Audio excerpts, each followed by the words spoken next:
kon mbokk yi abonné leen ci chaîne bi di Jazboul Chirakh TV ci information yi ni mu gën a gaawee lu koy indee gaaw leen ngeen abonné te activé cloche bi ngir di jot information yi ci tàng-tàng bi.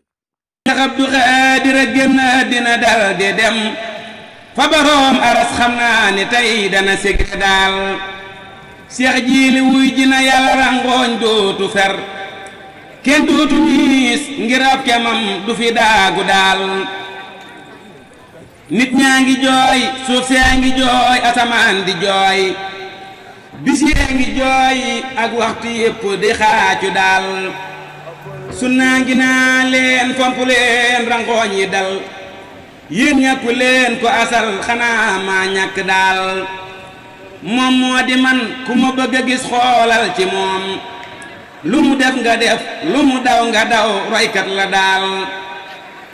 lii sunna wax te mu wér ci moom aka daw yaram moo tax ma naa ko sigil di gaale ci sëñ bi daal koo xam ni kii ku ko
tene leb de yàkkam tib dogal la mu sib ko daal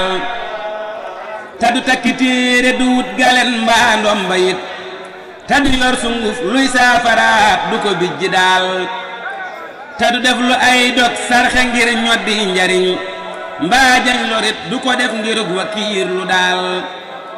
ta mu doon ku sàmm du def lu bon ta du wax lu bon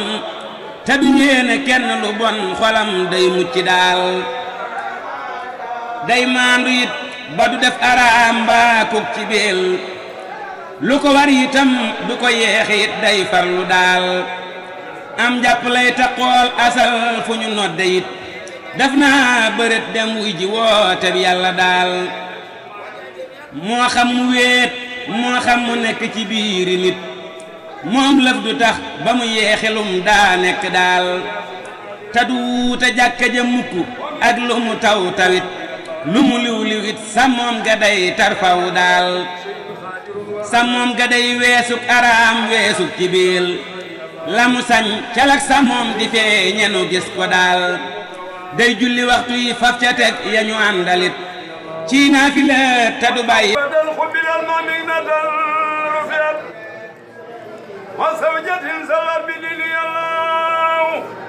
wa kun mujisan lana min sharri hasadin ما صرف من وسر العين يضاع وسر سر وسر الخلق انسيم عجني وسوات شمي الله إني جعلتك في دار يا ثقتي إن نسينا فكن ملجأي الله فلا تكلني إلى نفسي فعلك كن مجيبا يا شمالك يا الله وجل لساني وقلبي ذاكريك من إلا الممات مالي مالي الله سبيل يخيني في قلبي بلا وجل أتاوي بلغاك لا خير الله ولجل الموت راءات ومفرعة من كل سر وكرب داخي الله غفر لي الجسم يسر فارخني في الخلق لا تبلي الله وكل نسيا نسينا ما